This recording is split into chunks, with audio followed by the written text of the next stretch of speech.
ये केस एक ऐसी एयर होस्टेस के बारे में जो 90 से ज्यादा आदमियों के साथ फिजिकल हुई थी। वियतनाम की 26 साल की माइना एक साधारण एयर होस्टेस थी जिसकी जिंदगी बिल्कुल साधारण थी। घर से ड्यूटी और ड्यूटी से घर, एक साधारण सैलरी थी। लेकिन कुछ महीने के अंदर में वो एक ऐसी लग्जरियस लाइफ जीने लगी कि हर किसी को उसे देखकर हैरानी होती थी। जब भी कोई उससे उसकी लग्जरियस लाइफ के बारे में पूछता तो वो उससे देखकर सिर्फ हंस देती। लेकिन माइना एक ऐसी असलियत छुपा रही थी जिसे कोई सोच भी नहीं सकता। साल 2022 का था। एक दिन माइना नई नई एयर होस्टेस बनी थी और उस फ्लाइट में उस दौरान एक बिजनेसमैन था जो उसे देखे जा रहा था और वो उसे कुछ गलत तरीके से देख रहा था। जिस चीज को माइना भी समझ पा रही थी वो उसे बहाने से बार बार बुला रहा था और जबरदस्ती बातें करने की कोशिश कर रहा था। जैसे ही फ्लाइट लैंड हुई तो उस बिजनेसमैन ने माइना को अपना कार्ड दिया और उसने बोला अगर बात करनी हो तो वो उसे कांटेक्ट करे। शुरुआत में माइना ने सब कुछ नजरअंदाज किया, लेकिन उसके मन में हमेशा से था कि एक लग्जरियस लाइफ और ये जो ऑफर था उसकी जिंदगी बदल सकता था। माइना के लालच ने उसे मजबूर कर दिया। उसने उस बिजनेसमैन से कांटेक्ट किया, उसे कॉल किया। वे दोनों मिले, उन्होंने साथ में डिनर किया और उसके बाद वे एक 5 स्टार होटल में चले गए। अगली सुबह माइना उठी और उसने देखा कि वो शख्स जा चुका था, लेकिन टेबल पर 1.5 लाख रुपए रखे हुए थे। ये जो अमाउंट था वो उसकी मंथली सैलरी से काफी ज्यादा था। माइना को लगा कि ये कोई इत्तेफाक होगा, लेकिन उसके मन में अब लालच पैदा हो चुका था। उसे लगा कि अगर वो एक रात में इतना ज्यादा कमा सकती है तो फिर वो पूरे साल में कितना ज्यादा कमा सकती है। लेकिन धीरे धीरे माइना नए नए बिजनेसमैन के कांटेक्ट में आने लगी और वो उनके साथ रात बिताने लगी। कुछ ही वक्त में वो 90 से ज्यादा आदमियों के साथ सो गई। अब माइना ने डिसाइड किया कि क्यों ना इस चीज को एक बिजनेस बनाया जाए। उसने अपनी लग्जरियस लाइफ को सोशल मीडिया पर डालना शुरू कर दिया। इसके थ्रू काफी सारी मॉडल्स और एयर होस्टेस उसके कांटेक्ट में आ गई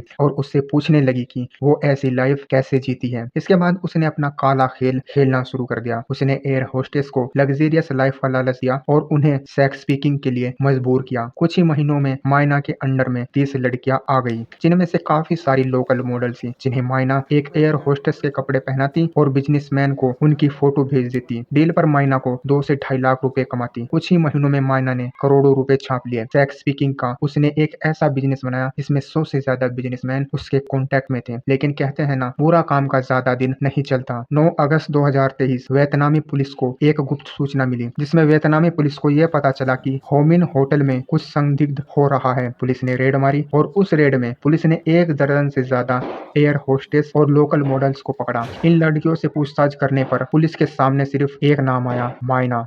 पुलिस ने माइना को पकड़ा और उससे पूछताछ की। स्टार्टिंग में वो कुछ बताने के लिए तैयार नहीं थी, लेकिन जैसे ही पुलिस ने सबूत दिखाने चालू किए, कॉल रिकॉर्डिंग, सीसीटीवी और चैटिंग दिखाने चालू की, माइना टूट गई और उसने ये एक्सेप्ट किया कि वो एक सेक्स स्पीकिंग का बिजनेस चला रही है। वो नई एयर होस्टेस को पकड़ रही थी, उन्हें लग्जरियस लाइफ का लालच देती और सेक्स वर्कर के लिए उन्हें मजबूर करती। जो माइना कुछ महीने पहले तक करोड़ों कमा रही थी, अब जेल की सलाखों के पीछे थी।